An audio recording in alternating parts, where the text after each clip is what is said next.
Get started. So welcome everyone. My name is Derek Tonico and I'm a director of programs at the National Center for Family Philanthropy. Thank you for joining us today for our community conversation on international grant making. So NCFP's community conversations are topical webinars on issues and trends in family philanthropy and are available to the field at large. These events lift up experts in the field, challenge philanthropists in their thinking and practices, and share timely stories and strategies in the family philanthropy community. So today, as I said, we're talking about international grant making. As you all know, systemic challenges such as climate change, racial justice, and gender equity exist beyond the borders of the United States. Philanthropic families seeking to ramp up their international giving face a variety of challenges and opportunities, including identifying partner organizations and building trusting relationships with them. So in this webinar, we will explore several framing questions. How can philanthropic families be effective international funders? How can you develop trusting relationships with grantee partners from afar? And what are some good practices in doing this work? But before we begin, just a little bit about our webinar technology. We want this webinar to be interactive, so please submit questions for the panelists. To ask a question, please use the question box as indicated in the slide. I'm sure you're all very familiar with this. And when sending in a question, if you wish to remain anonymous, please let us know that also. In addition, the webinar is being recorded and a replay will be made available to all attendees and registrants. If you experience any technical issues, please reconnect to the technology, or you can also email my colleague Jen Carino at ncfp.org. You can see her email there. And as always, you're welcome to chat with us on Twitter about today's webinar using the hashtag #NCFPWeb. So now let me briefly introduce our panel before we move into the discussion. Today we're joined by a wonderful panel. We have Sylvia Brown, founder and president of Sylvia Brown Smart Donors. She's also our moderator today. And also we worked very closely together in developing this webinar. Also, we have Ashley Barrett, the executive director of the Godly Family Foundation, Kimberly Myers-Hewlett, who is the president of the Myers Family Foundation, a director at the Flora Family Foundation, and a board member of NCFP. And we have Jenny Kelly, who is the executive director of the Roy A. Hunt Foundation. So we're so thrilled to have everyone, all of you joining us here this morning and this afternoon on this important topic. And Sylvia, I want to turn it over to you, and I'm excited about the conversation. Well, it's great to be with you. And I thought I would start by telling you just a little bit about myself. I am a philanthropist who has chosen donor education as my cause. To this end, I produce resource materials, including virtual courses called Smart Donors Make a Difference, to help others give more thoughtfully and effectively. I created such a course for Need Global as an introduction to international giving that's informed by my own experience of 25 years in international development. The network of engaged international donors, Need Global, is a wonderful community of international donors that I've been a member of for the past 7 years. It provides the resources and support that will allow you to shape your own journey into international philanthropy. If you're watching this webinar, you're probably interested in giving internationally, or you've already started to do so, but want to be more purposeful and intentional. So you're a pretty exceptional bunch, because only about 5% of the more than $485 billion Americans donate to charity each year are earmarked for international assistance. Unfortunately, too many people still mistakenly believe that development assistance goes to corrupt, wasteful governments or to fund luxurious lifestyles for expatriate aid workers. Some people are uncomfortable supporting programs they cannot visit, while others feel overwhelmed by the magnitude of global development challenges. I hope you were able to watch my short video on the international assistance landscape, which you were sent a few days ago, which is actually taken from the Need Global course I created. You may remember this chart, which shows both how big the space really is, $850 billion, but how small philanthropy's role is, just 8% of the total compared to remittances, government aid, and private sector investment. And that 97% of international assistance goes to very large, well-established international charities. You may also remember that there are exciting new trends, notably the revolutionary impact of technology, as well as the rise of new philanthropists in the global south, but also the increasing role of China. Most importantly, you were hopefully convinced that private philanthropy can play a critical role by funding innovative solutions, taking risks, and, as we'll see, building trusting relationships at the grassroots level so that local leaders can have an outsized impact. Historically, much international giving has been triggered by calamities and is ad hoc, such as giving $10 to Ukraine on your phone. Fortunately, more and more Americans are now developing long-term interests in international challenges beyond a specific crisis. Some are driven to address the vast inequities that exist in a resource-rich world. Others worry about the increasing number of viruses like HIV/AIDS, SARS, Ebola, or COVID that are moving from wild animals into the global bloodstream. Maybe we can have the next slide. And again, still others are concerned with the loss of cultural identity that can accompany globalization. And quite simply, your charitable dollar goes much further in most low-income countries than it does in the United States. Thanks to major improvements over the last decade in the infrastructure of international development, it's now possible to make a critical difference by supporting organizations on the other side of the world, which otherwise would have few sources of local funding. Why is this so important? Well, here's a short video explanation.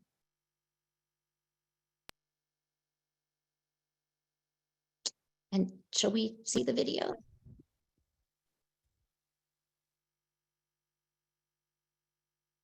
Almost all humanitarian and development assistance flows through international NGOs, many of which still employ an outside-in approach, identifying problems and solutions with little consultation of the people served. Programs are designed to show high impact quickly, or the funding is pulled.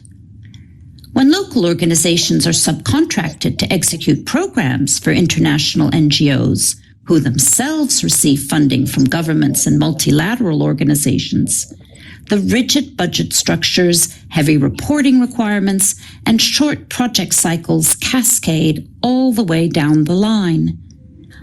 International NGOs tend to be enthusiastic about funding pilots, less so about replication and scaling successful startups. Staff changes mean lost institutional knowledge. So perhaps a better approach is to build the capacity of local leaders and grassroots organizations to define and solve their community's issues, with outsiders providing technical assistance, fundraising support, and networking as requested. Grassroots organizations are uniquely placed to understand systemic problems and offer targeted solutions. They possess the trust, knowledge, and social capital required to effectively serve their communities.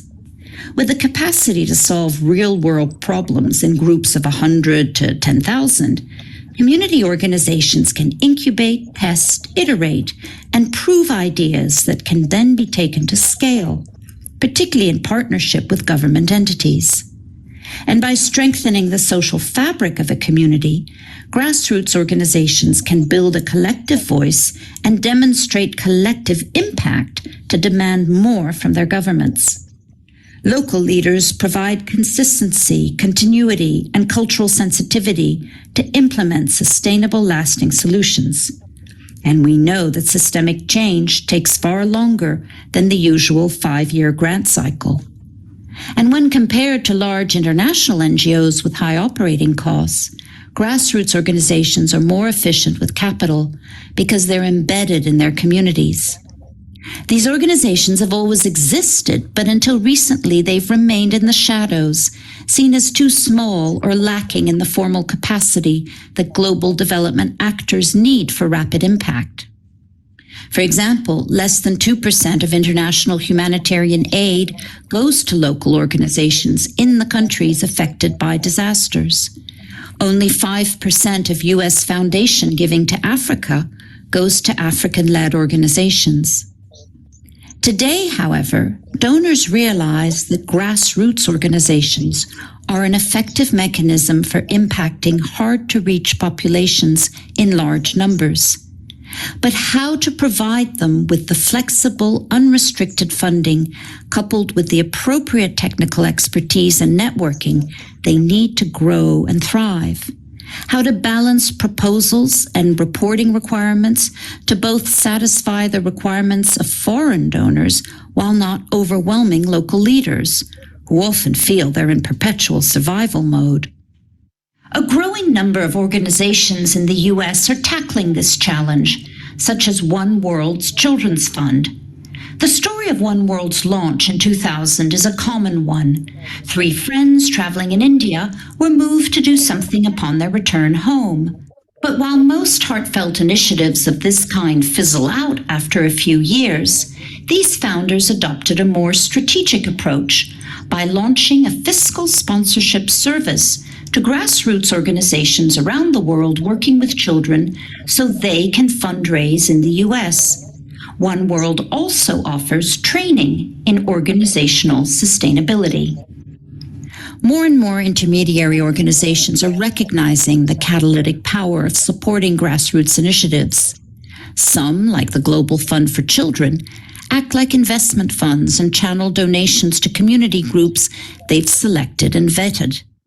Others, like Firelight, use donor dollars specifically to build the financial, technical, and organizational capacity of grassroots organizations. Even a very small initiative like WEMA, focused on water, health, education, and economic opportunity in a specific region of southern Ethiopia, is grounded in the principles of holistic, community-led development. Indeed, approaches such as user-centered design, participatory research, and community-driven assessments to find long-term systemic solutions are fast gaining traction in the international development assistance landscape.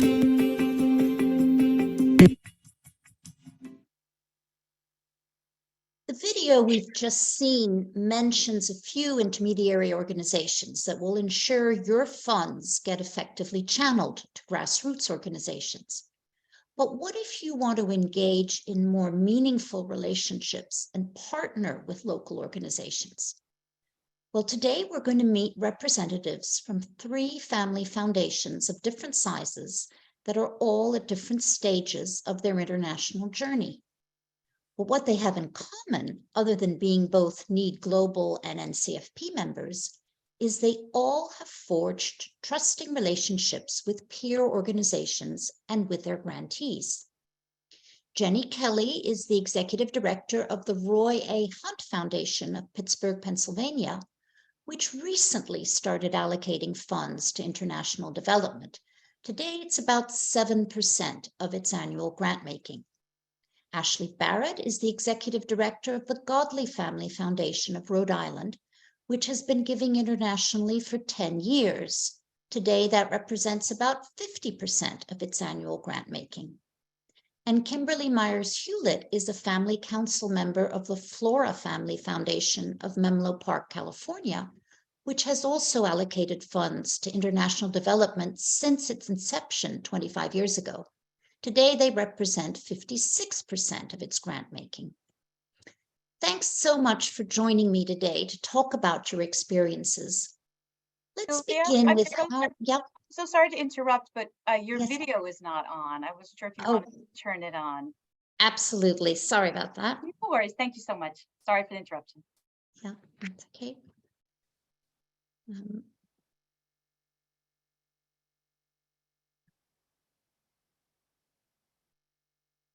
There we go. Thanks so much for joining me today, all of you, to talk about your experiences. let's begin with how you started your international grant making. How did you engage your trustees, and what was your learning journey? Jenny, will we start with you? Sure. I hope everyone can hear me okay. So we had sort of an interesting genesis in how we started. We have a lot of my trustees. I currently have 34, and we sort of span. We were at 90 to 21. We're now sort of in the 75 to 21-year-old. But we have a lot of international experience with people who have funded for a long time, personally, internationally, or have worked in that space at different NGOs. So we've always had some international funding, but it's never really been formalized. And I would say it was about 2015, we started a giving circle, and we started out as a learning circle. So the trustees got together, spent some time learning and reading and trying to figure out what we wanted to do. And then it sort of fizzled out a little bit. We had people doing different things, and we picked it back up again in about 2018, and we formed the giving circle again, and we got back together and really sort of talked about what we wanted to do. In the first year or two, we really relied on our committee, their expertise, their interest. So we weren't particularly focused. We didn't have sort of a statement of direction, but we were sort of saying, we really care about women, we care about water, let's sort of pick and choose. And so we did a couple of years of funding. And then in 2019, we really sort of embarked on a more strategic learning journey. And you mentioned a bunch of names, and I see there are a bunch of people on this list attending who have been incredibly helpful to us on our journey along the way. But what we did is we talked among ourselves in our learning, and we created a statement of direction. And then we really floated that out to people who are in the field, who are doing the work. So a lot of the experts, but we reached out to Firelight and Amplify, and we reached out to Siegel Family Foundation, who has been incredibly helpful to us. And we said, hey, here's what we're thinking. Give us your thoughts with your expertise. What do you think about this direction? And we got feedback. And so we spent about a year really honing in a statement of direction. And then we started funding really in, we're now sort of in full swing. 2021 was really our first year we really applied some of our grants to that sort of statement of direction. So we're just about to hit our third cycle of funding on that. But we really relied heavily on like the experts that are on this call and out there who are doing the work to sort of figure out what we wanted to do. And so that's sort of how we started. It was a slow ramp up, but I think we're gaining some traction now. And Ashley? Great, thank you. So nice to be here with all of you. So, so how we got started, I would say it was really trustee driven. The Godley family, when they first initiated this foundation 10 years ago, sort of the lead trustees had done a lot of travel internationally themselves. They had done some medical mission trips where they sort of, went to a country for a week or two and to do some medical work. They are in the medical field. And so I think when they started the foundation, they really sort of had those international values to start off. And they started looking at sort of how to get involved in this work. And initially found a partner with a larger NGO, AmeriCares, which is doing healthcare work all around the world, both sort of disaster response and other healthcare strengthening work. And that has been an incredibly valuable partnership for the foundation. But then as the foundation evolved, also started looking at some kind of earlier stage social entrepreneurs working in different places around the world. The trustees also have sort of an entrepreneurial spirit to them, wanted to look at some earlier stage, smaller organizations, and developed partnerships with Echoing Green and some other organizations that are US based, but are doing fellowship programs and have a way of bringing in, applications from all over the world, and a vetting process that we sort of as a foundation really came to be involved in and trusted, that the entrepreneurs that they were selecting are really just top notch. So through the Echoing Green Fellowship, we then started funding some of those organizations that are working in a number of places in Africa. And then I would say sort of the third iteration of our work has really been to drill down on more grassroots organizations and have developed partnerships sort of in that way. Siegel, Jenny mentioned, Siegel Family Foundation has been a wonderful partner of ours, and Need Global, of course, many of you are members, to really sort of help us identify more grassroots organizations, how to think about, and develop relationships with those organizations. So I would say that those are the sort of three areas that got us started in international work. Great. And Kimberly, how about you guys?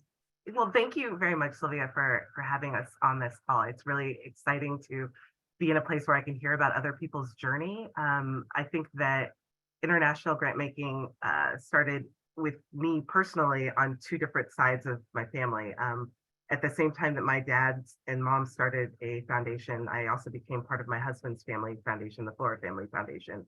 And both of those organizations were international grant makers from the start. And as Ashley was talking about, a medical mission kind of leading to the international giving, that's how it worked with the Myers Family Foundation. My dad had a mission in Mozambique where he worked following the Civil War. And so our foundation really started in order to kind of fill a need that he saw on the ground there. And then on the flip side, at the Flora Family Foundation, the foundation was started in 1999 and 1998, and they started their international grant making right after, as one of the family members kind of saw in the news, like there's this gap in the world that can be filled with philanthropy, and we found kind of the target areas in the world where our little lever of funding could make a big difference. So the foundation really believed from the onset of kind of getting on the ground. So part of their kind of identification process in international grant making was to find places where as a family we could go and kind of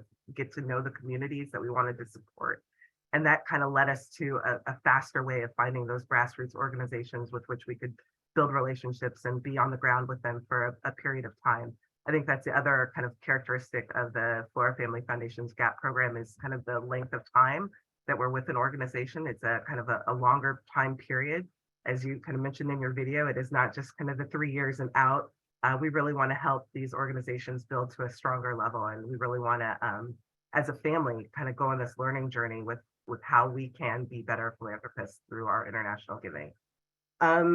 Another thing I wanted to mention was really those partners that both Ashley and Jenny talked about. Those partners are critical in order to find those grassroots organizations for us, working with Firelight, working with Echoing. Like there's a way that, you work with people in the United States and you get to know who in the other countries are really stars. And then you get to meet them. And once you get to know them, you can say, hey, who in this country is a star that we don't know about in the United States yet? And so we're able to kind of get a sneak peek of who's up and coming in many of the geographies that we're working in, because we can get on the ground as a family and get to build strong relationships. So I'm hearing from all of you that you started out by really seeking to build partnerships with anchor organizations. Kim, in your experience, there was a lot of travel, there was a lot of due diligence done by the foundation members themselves. And Jenny, you talked about matching grants, sort of beginning by supplementing funding existing programs, and then little by little defining your own programs. And Kimberly, you talked about trying to find zones, geographic zones that were of particular interest to the family. So all of you have used a partnership model to get to where you are today, which is really the essence of what we're talking about. But I think you do approach grants somewhat differently. And I'd be interested if each one of you could speak very briefly of, describe a typical international grant, how it began, how long it's for, what sort of reporting you require from your grantees. Ashley, maybe we can start with you this time. Sure.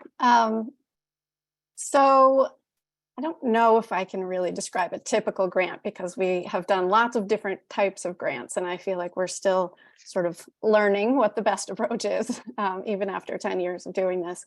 But I'll just talk about some of our Echoing Green fellows as one way that we have established some typical grants. And I would say initially we generally start small. We try to get to know the organization as best we can through conversations, through reading materials, through visiting if it's at all possible. Although if they're spread all over the world, it's been a little bit challenging to visit all of them.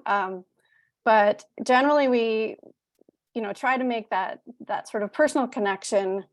We do ask for an application, although we've tried to make it as brief and easy as possible. And we generally make maybe a 1-year grant or 1 or 2 year grant first, sort of a get to know you grant. And then typically we will then extend that to a multi-year sort of general operating support grant for a number of years after that. So that model has worked well for us. We feel like it takes time to get to know organizations, for organizations to get to know us.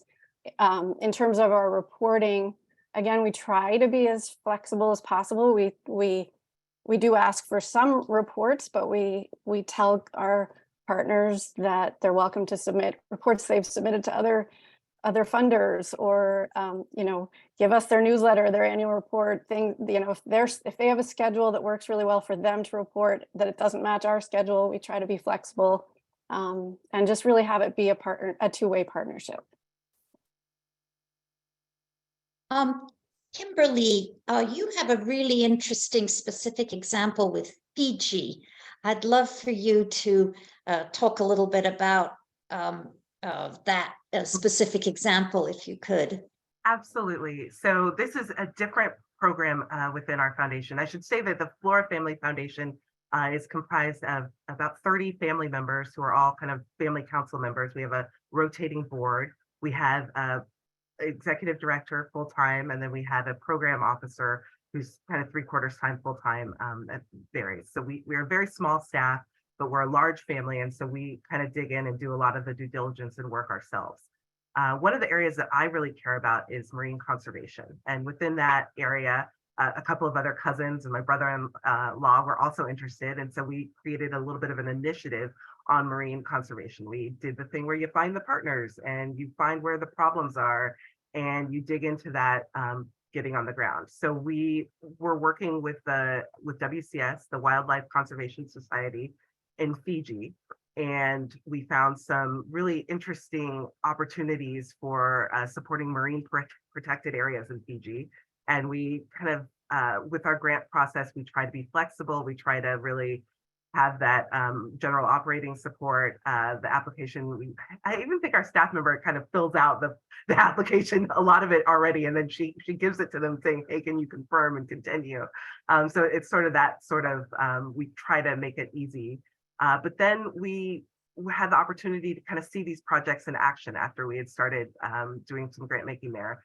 And my husband and I took our children with us to kind of go check out the places that not only that WCS was doing the work, but also that some of the local partners that they were supporting with our funds, to see what they were up to and what they were doing and get to know them, and to go to Fiji with your children, to see the work that your foundation has done, to meet their children and to kind of share tea with them was an amazing experience for my family.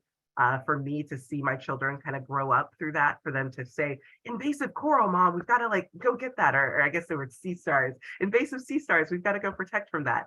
It was really eye-opening for the kids, but it was also really important for my husband and I to really instill these values of getting to know, to build the trust, to see the problem so that you can kind of help scale in a way that isn't natural. So I'll stop there. Great. Thanks, Kimberly. Jenny, could you specifically talk about your matching grant concept? Because I think that is a really great idea for someone who's just starting out and wants to dip their toe in. So could you give us an example of a situation where you just provided a matching grant? Sure. Almost all of our more recent grants are sort of what we would coin matching grants, and not in the typical way where a trustee puts in their own money on the side, but really what we are looking to do at this point, because we don't have as large a budget as some other people, we don't do on-ground in-country visits. We haven't, sort of done that piece of it. And I do have trustees that are sort of at the beginning, we're a little hesitant about risk and how do we know and what's happening.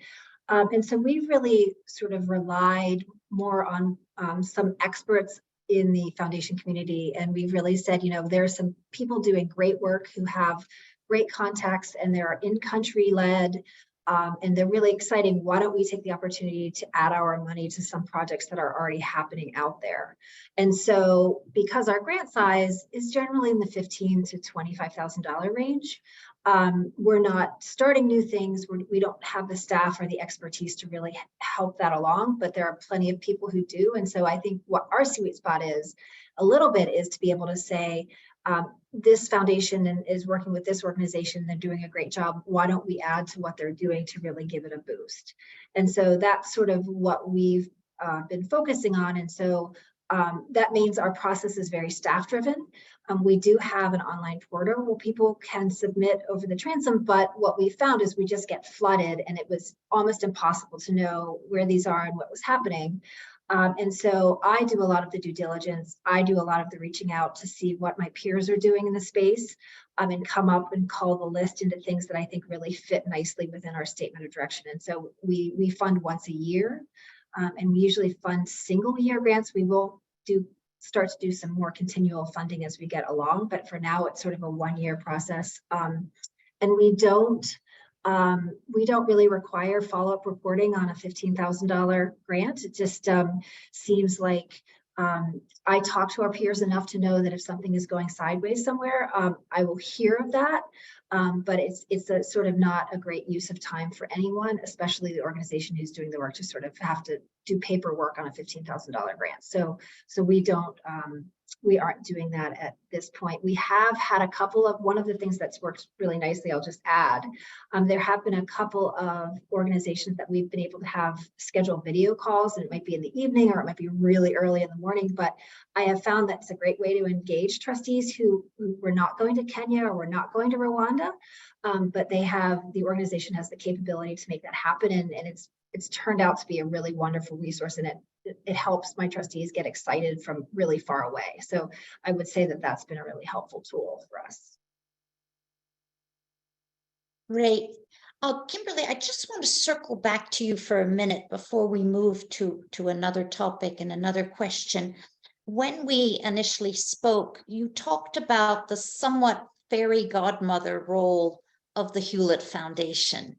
And for those among our viewers today whose foundations might have a similar partnership or relationship with a bigger entity with more resources, can you just talk a little bit about how that's worked for you?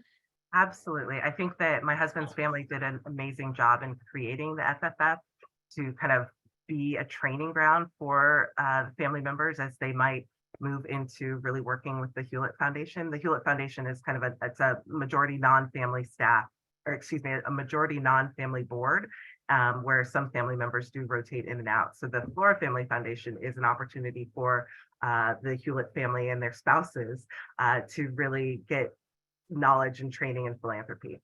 The Hewlett Foundation's grants are huge. They are they're tackling huge problems at scale that the Flora Family Foundation does not do.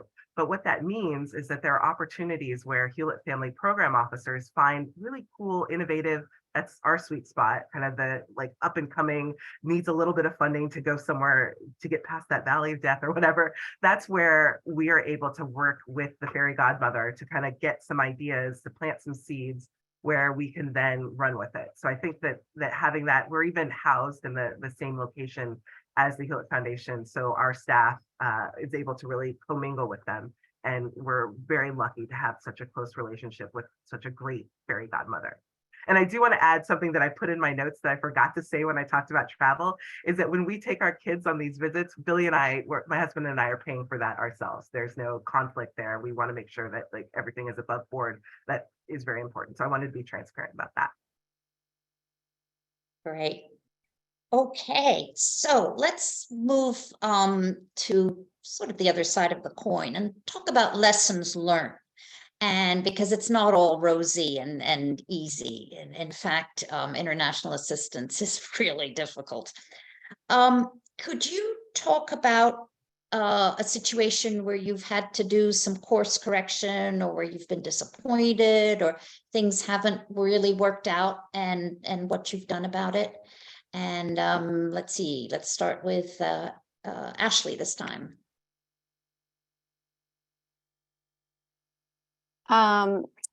Great. Thank you again. Lessons learned. I think that, every course correction, every lesson is just an opportunity to learn. And I think maybe one lesson for us, as a small family foundation, we kind of got started and found ourselves funding in 12 different countries in Africa, in the first few years, and sort of realized that we sort of bit off more than we could chew with that, in terms of being able to, we weren't going to be able to get to all of the places.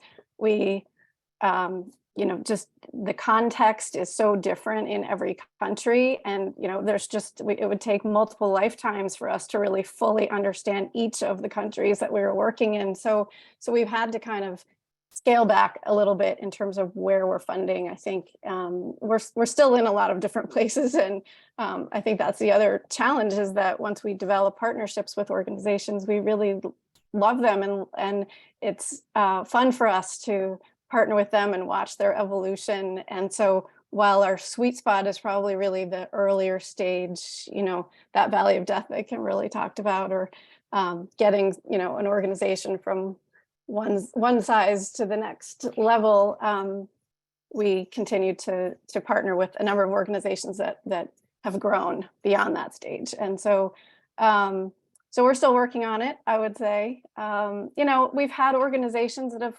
encountered some problems along the way. They thought they would be able to scale in a certain way to a different country, and it turns out that the model they thought worked in one country doesn't work as well in a different country. Or, so we appreciate them being transparent with us in terms of what they're learning in their journey, so that we can then share that back with other grantees or partners that we're working with. Others have encountered things like security risks, or, they've had to, every context is different, or staffing issues. And we just really appreciate it when people are, again, transparent with us and say, we encountered this problem, we want you to know about it. Here's what we did to manage it, or can you help us think about it? And, we really appreciate that interaction. So I don't think anything's really gone totally sideways that we've been involved with, but plenty of opportunities to learn. Good. Jenny, you've also said to me, too many diverse interests don't lead to a satisfying experience. And I believe you're also trying to narrow your focus and go deeper. Could you speak a little bit more about how you're achieving that? Yeah, it's a real challenge, particularly when you have family they're all different ages, from all different places, with all different experiences. And so we have people who are really passionate about water, but that's sort of not. And so we started off with saying, let's just fund a little bit of everything and get people excited. but what it started to feel like it wasn't that exciting for people because they weren't invested in anyone, and they sort of feel like, well, my grant is this and I'm not invested in that. And so how do we get everyone really excited? I think our statement of direction process really brought people together, because the way we did that was every trustee was responsible for interviewing a peer organization or some other organization in the community. So they sort of became a little bit invested in the process from that end. And I think that really, really helped us. We are continuing to figure out how to focus and to see what feels good. I would not say that we've had any, but we're rather new, really sort of anything catastrophic or really go sideways. But I would also be really honest to say we haven't taken much risk. And a lot of the things that we have done have really been playing it safe. And so I think in the future, we'll probably look to take a little more risk. And when I say risk, maybe some of more of what Kimberly and Ashley are doing with sort of startup or beginning stages, where we sort of come in once things have been much more established and are more proven.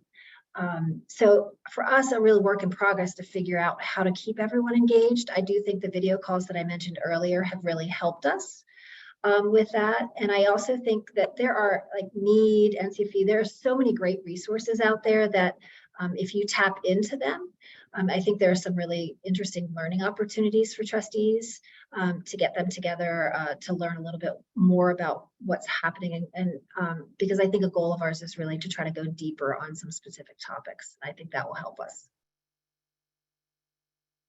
Thanks. Kimberly, you've got two rather interesting examples of when things go sideways, Haiti and Sri Lanka. And could you talk a little, do you mind talking a little about those? Because I think their geopolitical risk is a huge one. And how do you deal with that? We'll talk about both of them, but what Jenny just said reminded me of the other lessons learned, and that is with those 30 family members that we are all working together to do collective grant making in this GAP portfolio. There's a temperature taking that we have to do regularly to make sure that we're all on board, and we're kind of in the process of that right now. Do we still want to do this sort of international grant making? Are we still like in it as a family? Do we all care enough about this to devote because we are the program officers as well, do we care enough about this to keep going? So I think that kind of it's very important for us to keep asking ourselves if we're in it regularly to make sure that we can put the correct amount of effort towards doing a good job of this philanthropy. I think we did a really good job of our philanthropy in Haiti. I think that, again, it was a geography where there was a lot of need. There was a lot of other foundations that we could partner with. There were a lot of kind of those bigger organizations kind of working with smaller organizations within the country. And so we kind of jumped on, made some really good connections, got to go to the ground several times and kind of see our organizations grow up a little bit. And then we can learn from them as they've grown up. Who's next? Who do we need to support next? And so we had sort of a rhythm going. We were kind of getting to the end of our cycle with our grant making in Haiti and doing our respectful kind of sunsetting. And then Haiti broke. And it was really difficult to hear from grantees that, we can't work anymore because our staff is getting kidnapped, or our doctors are living in the hospital right now because they can't leave. And to be so far away, and this is kind of the hard part of international grant making, to be so far away and to know that these people that you had cookies with sitting on the floor while they were talking to you about their families, they're now in a situation that I can't even imagine.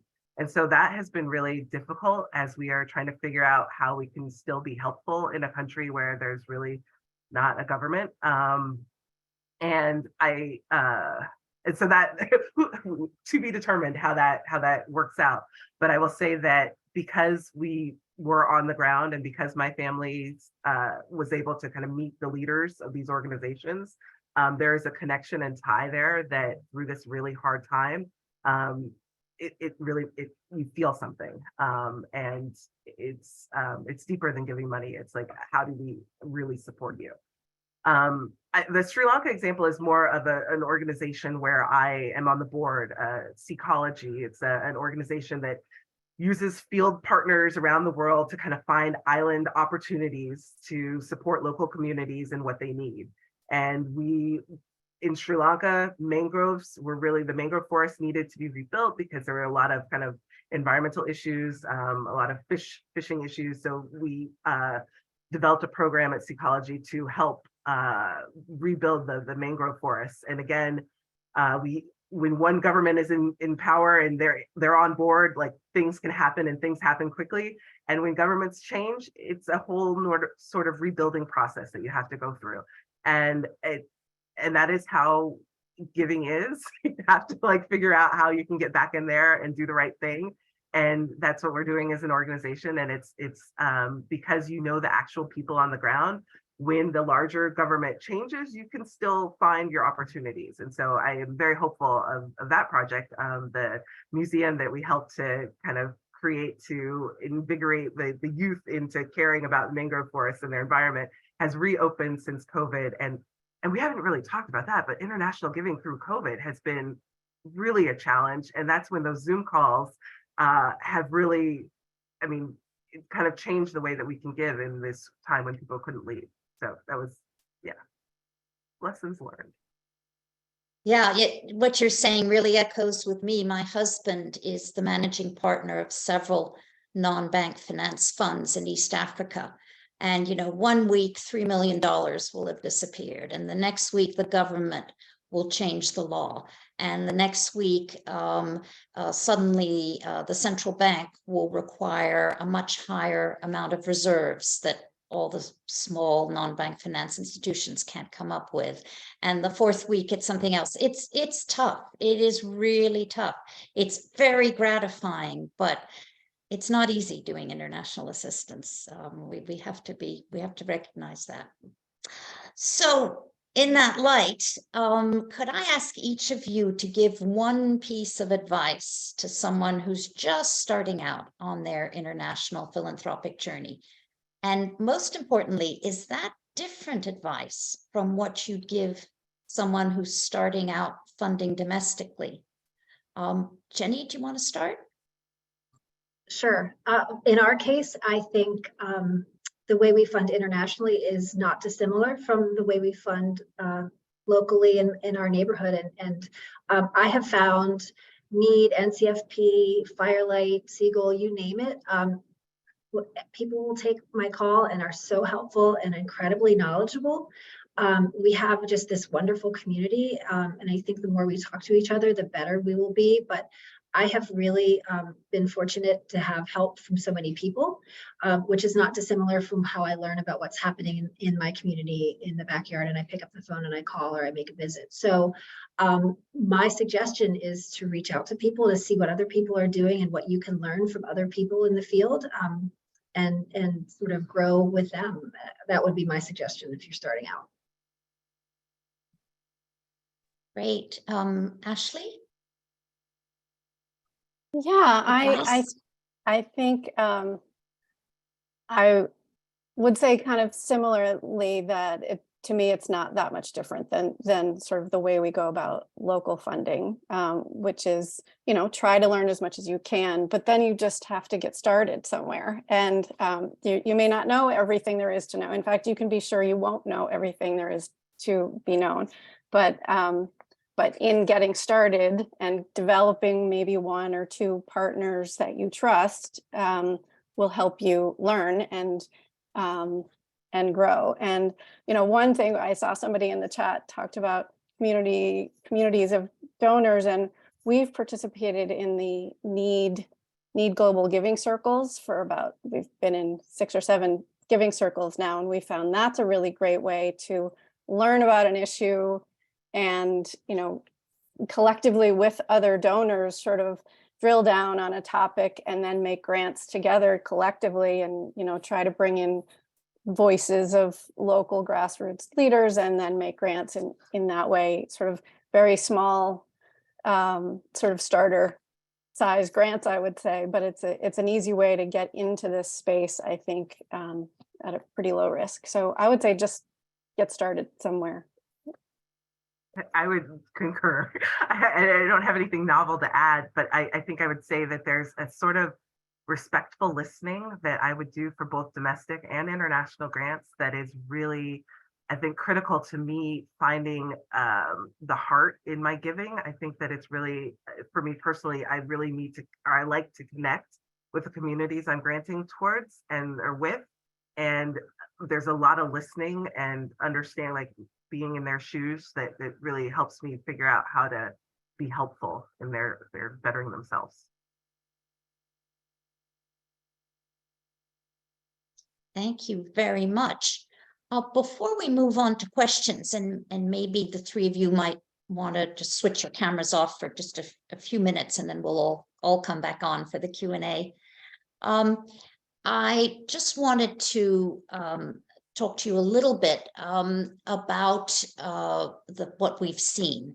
So we've seen three foundations that have all based their international grant making on trusted relationships with peer foundations, with international NGOs, and ultimately with grantees at the grassroots level. As we've seen, the principles of trust-based philanthropy apply just as they do with domestic funding, notably approaching grantee relationships as learning partnerships. Before we go to questions, I want to give you a recent example of this principle in action that's received quite a bit of attention in the philanthropy space. Water4 is an international NGO whose vision used to be that every African villager could drill their own well in their backyard and install a low-cost water pump that Water4 had developed. The organization completed 1,000 projects and felt they had demonstrated impact. So they signed a multi-year partnership with a major funder to scale the project 7 times. But after the first year, the data became disturbing. One country director reported a failure rate of more than 60% of the new pumps they had installed.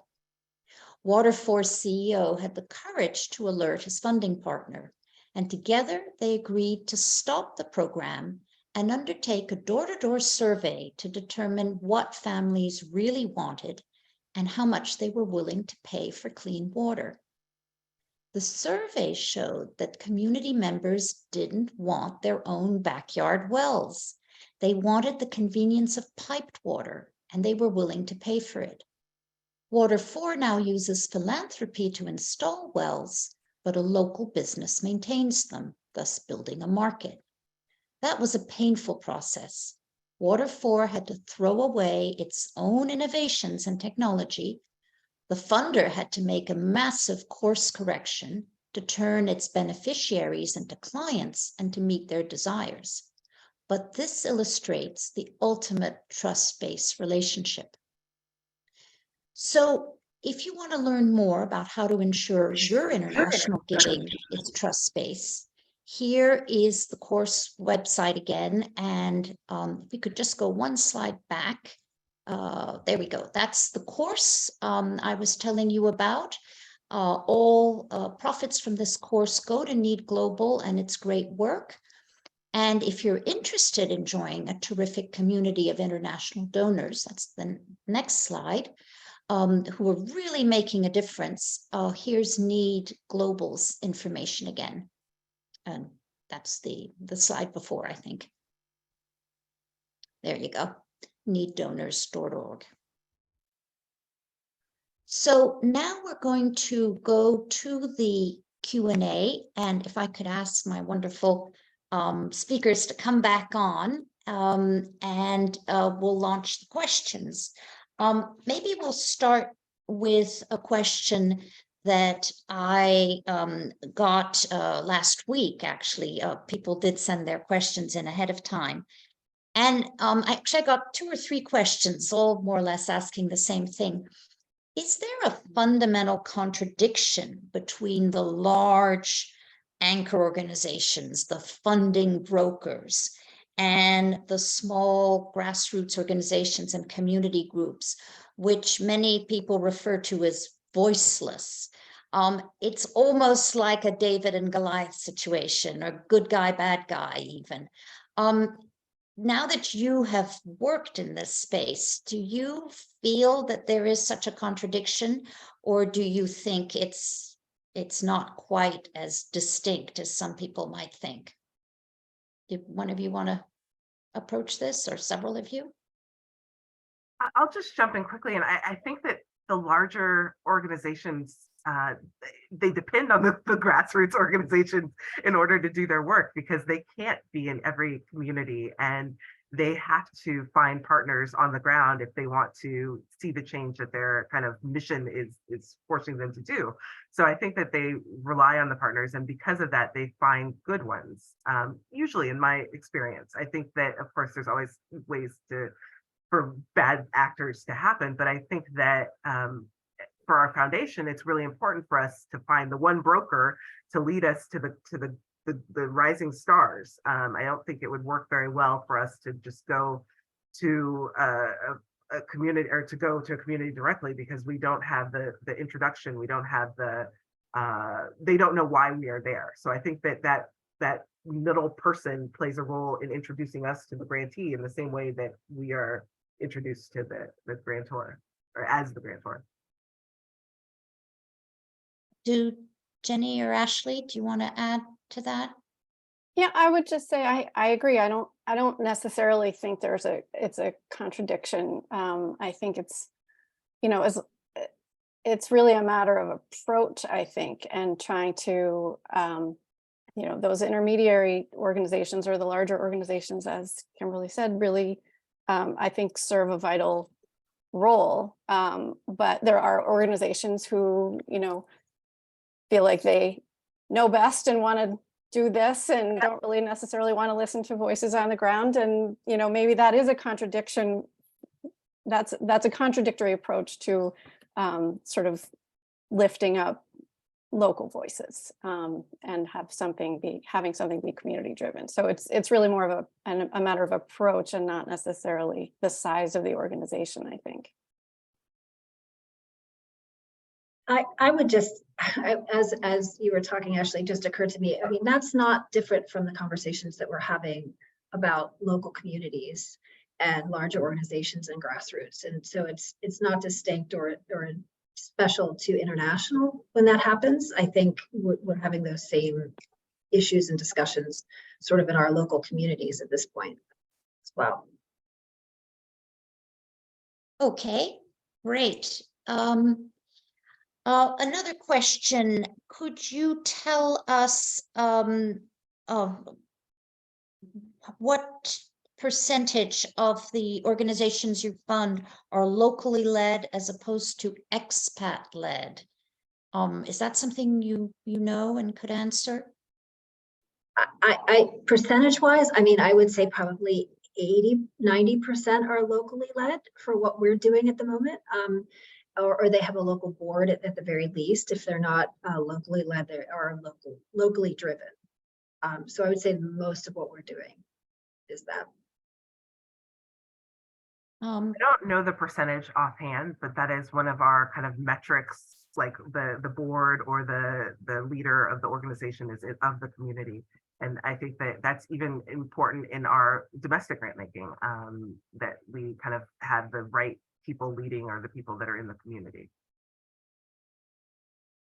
Yeah, and I don't have the exact number either, but and there are different ways to sort of define locally led.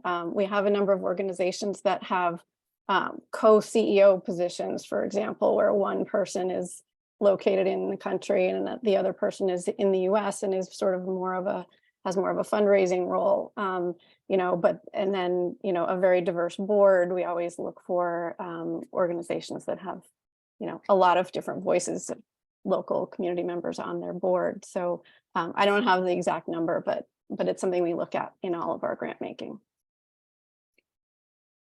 I have a question that's come in on how your foundations are staffed to accomplish the international grant making. Unless I'm mistaken, all of you just have one, possibly two professional staff. So it's a jack of all trades situation. Is that correct? I see everybody nodding their head.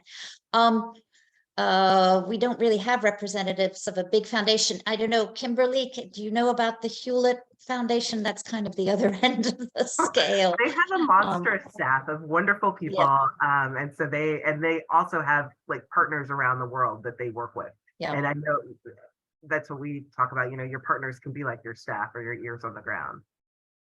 Right, right, okay. Yeah, I would just and- add to that, we don't take unsolicited applications, and it's really for that reason, because we just can't possibly respond to them all. So that's where the partnerships really come in. Right, okay. Actually, maybe you and maybe Kimberly could answer this. What core principles are you checking when doing due diligence?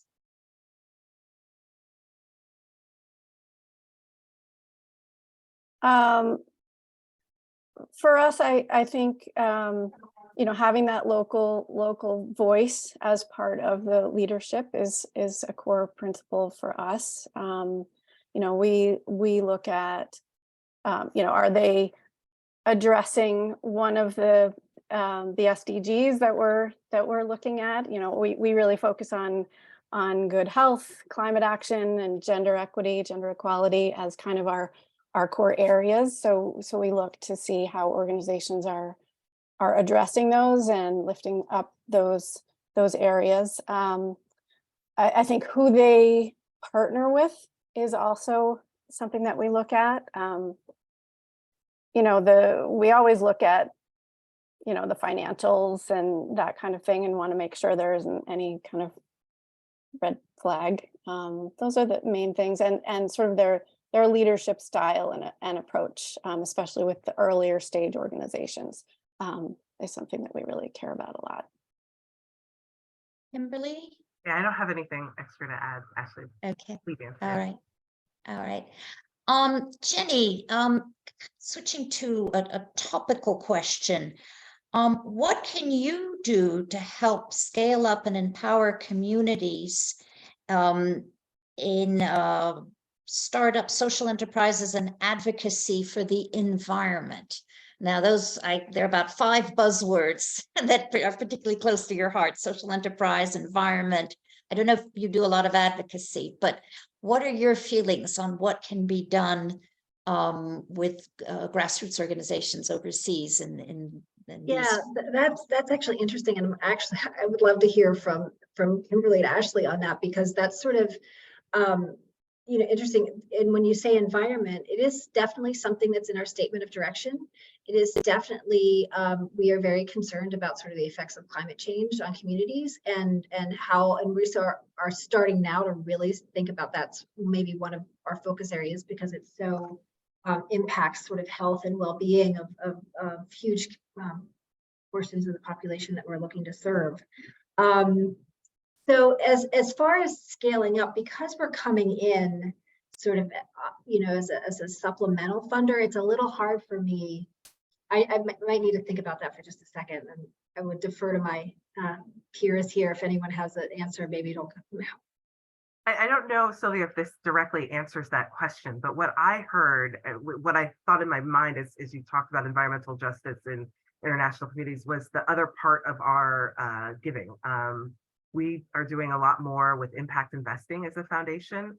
And one of the ways that we're really considering kind of how we manage that portfolio is looking at environmental issues in other countries. And I think that is something that as a foundation, I think we've been doing it about 10 years, but we are still learning, and we are very grateful to have a good partner in kind of our financial advising team that is really leading us on a path of kind of learning where we can actually make a difference and finding those kind of niche areas that can do well with a little bit of capital.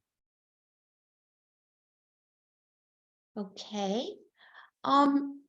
This one, whoever wants to answer this one, what are the biggest challenges for foundations looking to make international grants? Are they more on the technical legal side of grant making, or more on the community engagement side? Who wants to tackle that?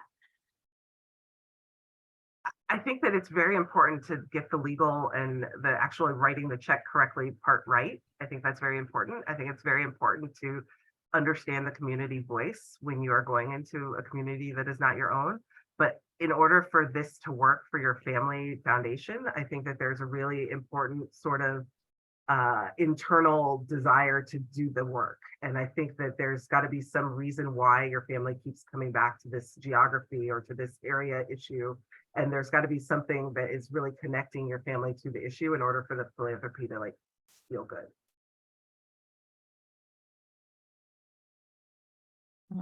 Anyone else? I would say I think I agree. I think it's very important to get the technical piece right, but there are so many intermediaries that really can help with getting grants to the folks that you want to get the grants to, and whether that's sort of the Global Fund for Women. I mean, there are lots of ways to do that now, that I think that piece is a little bit easier than really finding where and how you connect with the organizations you're really looking for.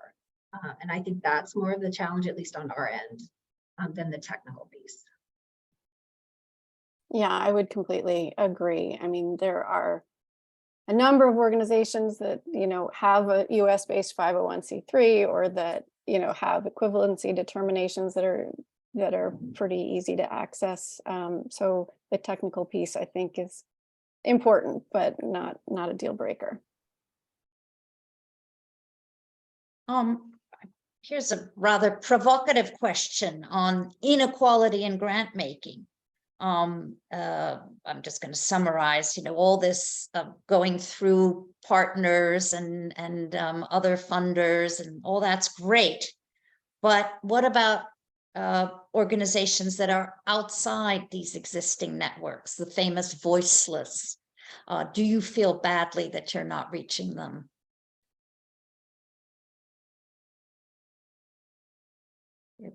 Any one of you want to? It is a constant struggle to find them. I think that what I hope to do when I really get to know the organizations that we are introduced to is that when you build that trust, you can say, who else is doing great work in this space that isn't seen?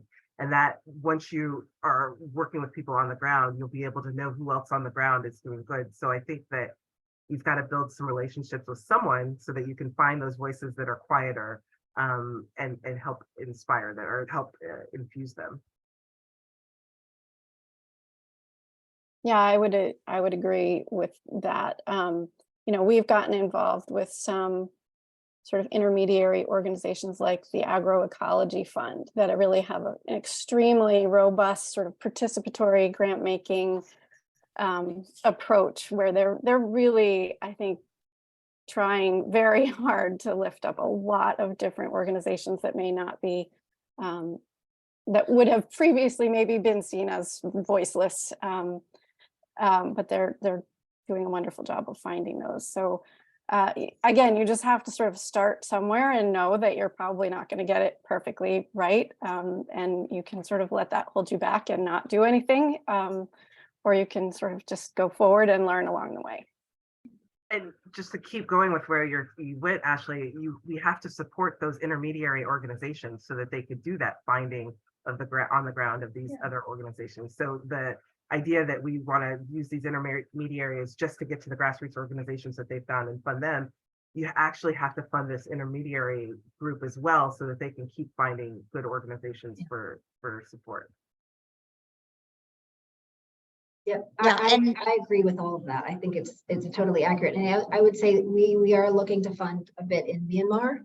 And that has proven to be very challenging, just finding anyone really to fund on a smaller grassroots level. So the challenge to get there can be very, very hard depending on where you're funding, for sure.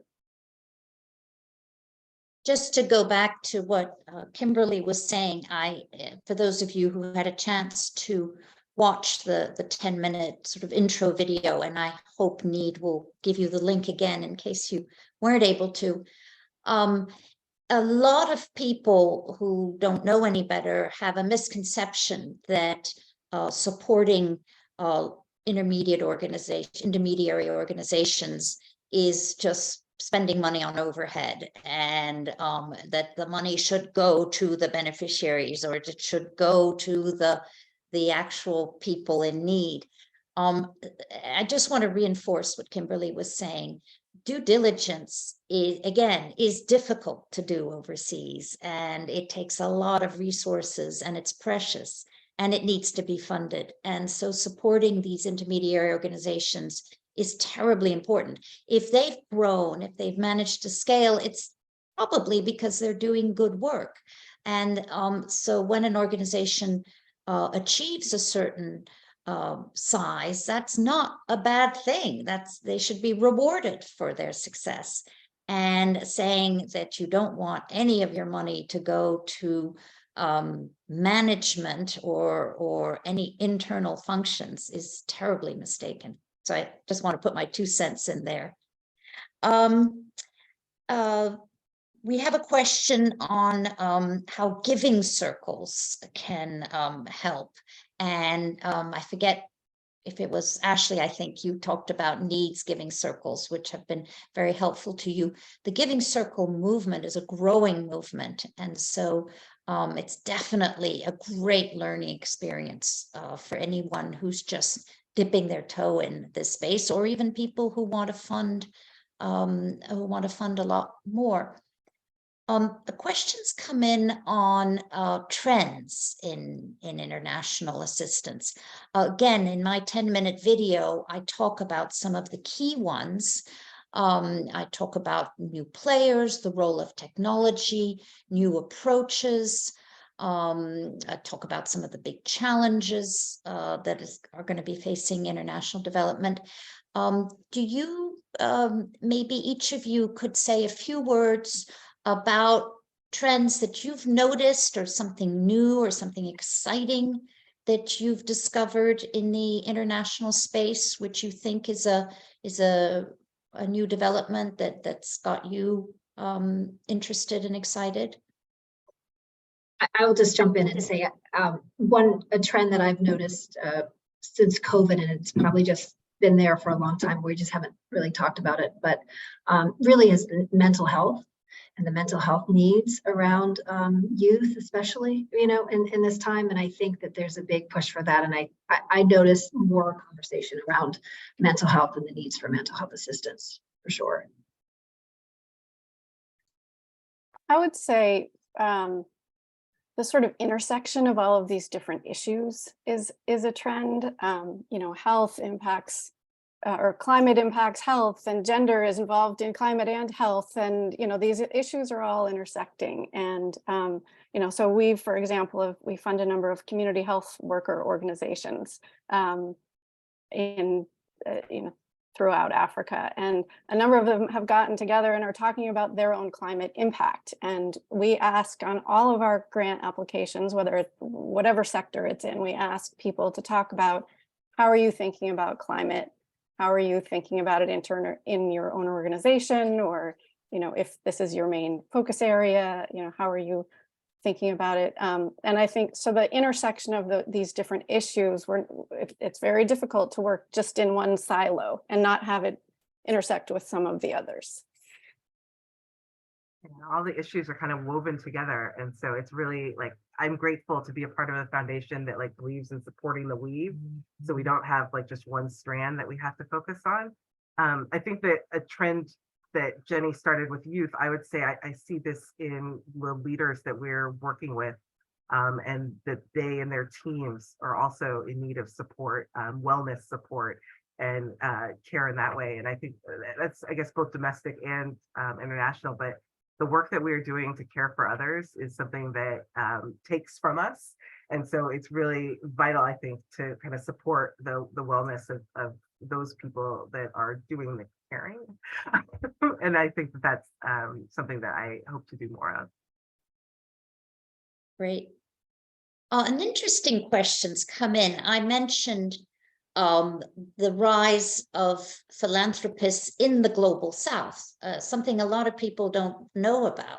And last year, I had the honor of doing a webinar for NEED with a number of local philanthropists from different parts of the world, and we learned how different approaches are to philanthropy. There are parts of the world that simply don't believe in supporting local organizations, and where the philanthropists want to do all the work themselves, and others where it's the other way around. But the question is whether any of you have collaborated with local philanthropists in the global South.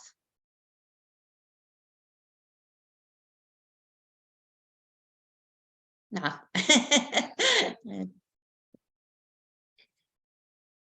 I think the expats in South Africa we worked with, but they've helped us kind of find the right organizations. We were trying to do some education work in South Africa, and we knew someone from a personal connection, and they were giving this area so that we were able to connect. But I don't think that there's any real way that we're reaching out. I would love to be a part of those conversations to meet more people.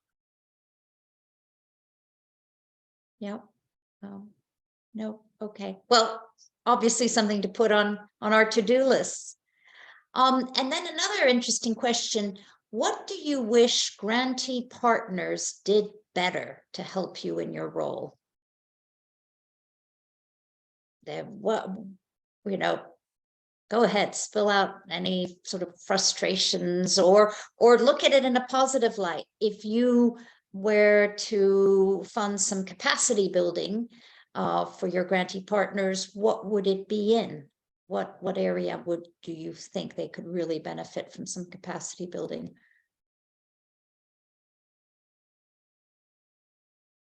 I think especially in newer relationships, I don't want to like name grantees, but in newer relationships with grantees, there is a reluctancy to really spell out what their needs are. And while we are fine with giving general operating support, I am often like told, "Oh, this is the program that we want to fund," and I want to, I guess, speed forward to the trust so that we can really get to the like core of what you need.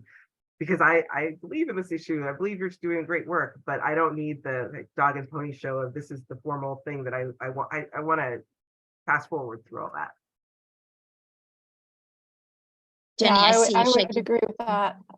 Sorry, I just, sometimes we get reports that everything is wonderful, if, all of the positive metrics and none of the negative or ones they're working on are challenges. And it's sort of like, that's not the life I'm living in. So, we all have challenges. So that honesty and reflection of what's working, what's not, I think we appreciate that.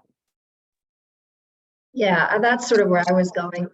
I think we fostered it. The philanthropy community maybe has fostered this sort of sense of like, I'm going to tell you what you want to hear, or because if I'm truthful, I maybe get punished or something. And so I think there's probably sort of maybe we have been not as transparent sometimes as we could have been. I mean, I'm sure there are lots of reasons why all of this happens, but I do think for me, I would love to be able to sort of, and I'm working on having this, but some of the conversations, like, what is the whole picture? Like, not just like this little piece that you want to tell me, but like, what does your whole picture look like? We don't, at this point, haven't done a lot of capacity grants, but if I could impart something or something, I would love to free up a lot of the leaders we're working with the time and the space to like think bigger. And I feel like so many of these small grassroots have these great ideas, or they're working programs, but they're so in the weeds that I know that some of them could just really expand if they had the time and the capacity to sort of think that way. So that would be something I wish we could help more with. Maybe we will. It's interesting, as we're talking about this, I've received the flip side question, which is, have you as funders invested in your own capacity building regarding to become more effective in trust-based philanthropy?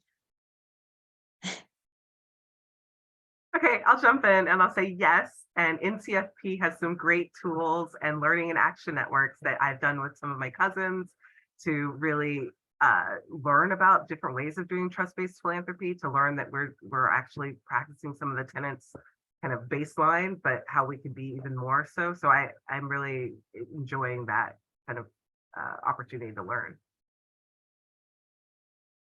Yeah, I would say we're trying. I'm planning to do a trust-based philanthropy session with my trustees in November. So at our next board meeting. So I'm hoping to share some of that information, but in my spare time. Yeah. And in the chat, again, the NCFP trust-based philanthropy course and action lab link has been posted for anybody who is interested. again, changing topics a little bit, a question about whether anybody has considered some more financial forms of, I guess we're getting into the impact investing space, guarantees, loans, credits. That happens to be an area very close to my heart because of my husband's work. For example, guaranteeing foreign exchange risk, huge, can make a fundamental difference.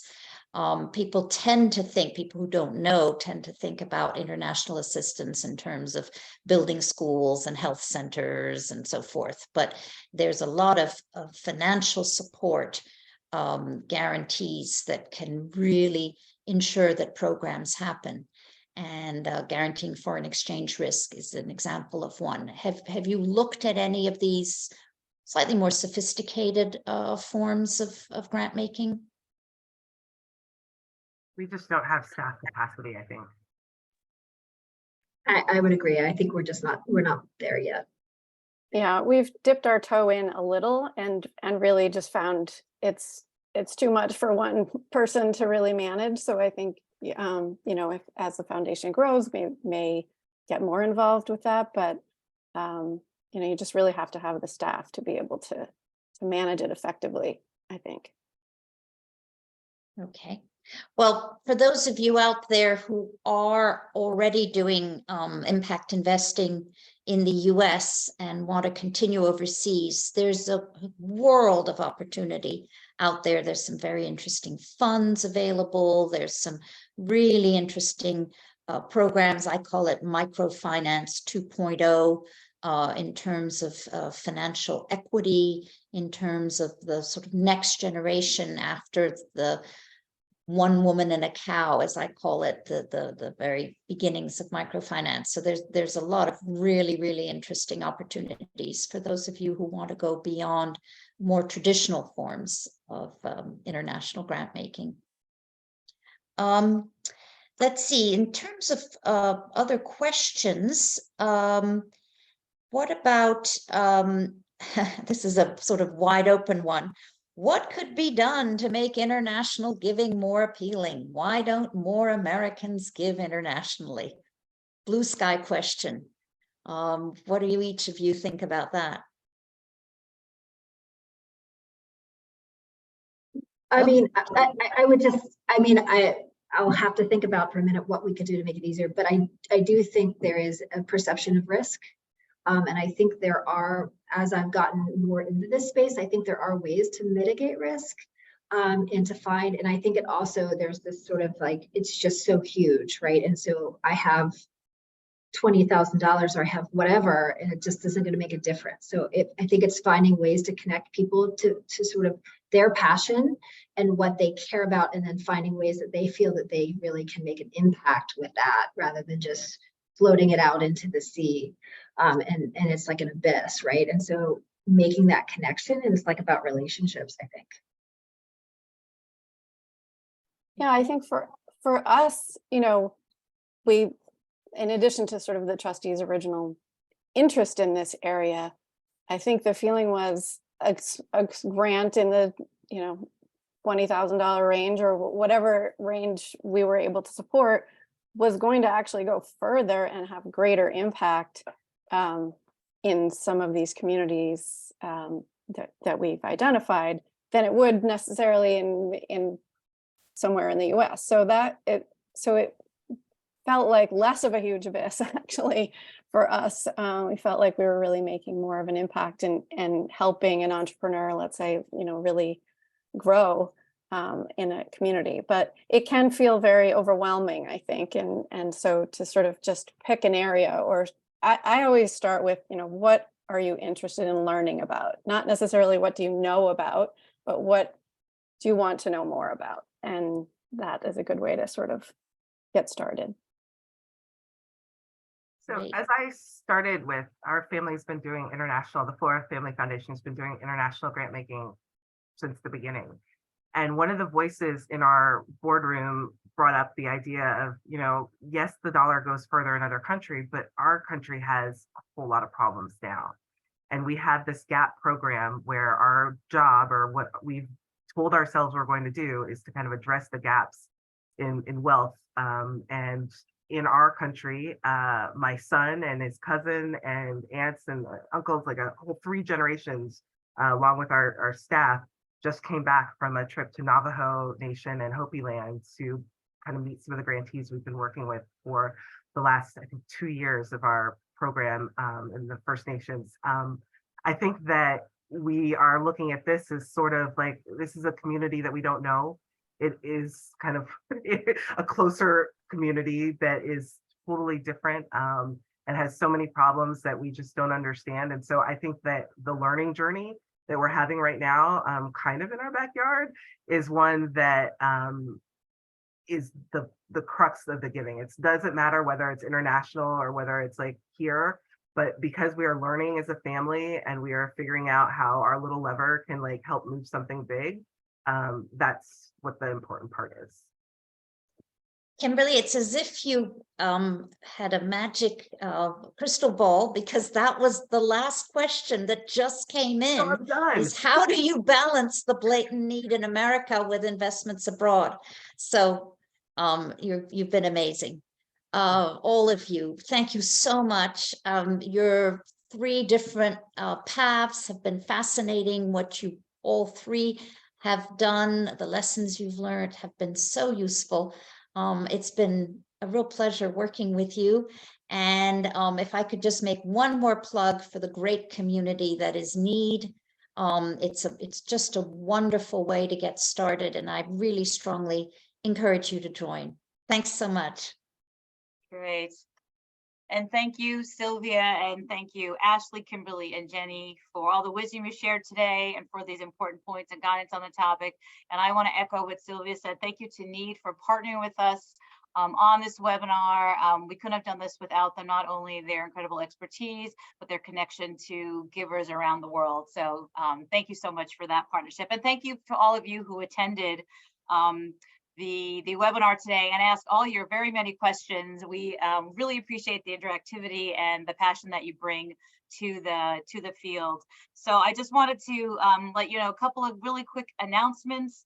That we have our next community conversations webinar is going to be in July 12th. Actually, it's a continuation, or like a part 2 of this webinar. It's looking at the legal and regulatory needs and requirements of international giving. So we talked about relationships and all the wonderful things we talked about today. And then this is also the one in July, is looking at more of the legal and regulatory requirements to make sure you do it right. And in addition to doing it well. And so I also want to let you know about an upcoming Learning in Action cohort on trust-based family philanthropy, which is very much connected to what we talked about today. We are accepting applications through May. This is through NCFP, and we'd love to have you join this Learning in Action cohort. You can find information on our website, or you can feel free to connect with anyone here at NCFP.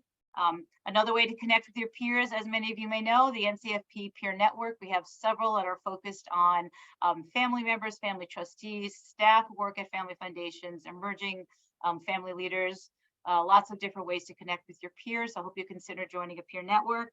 And then again, one more time, thank you so much to all of our panelists today. Thank you to all of us for joining us. We could not do this. We are just supporting the amazing work that you all are doing to make the world a better place. And I'm really honored and inspired by all of you. So thank you for joining us today. I hope you have a wonderful day. Be safe, be well, and look forward to talking with you soon. Thank you so much. Bye-bye.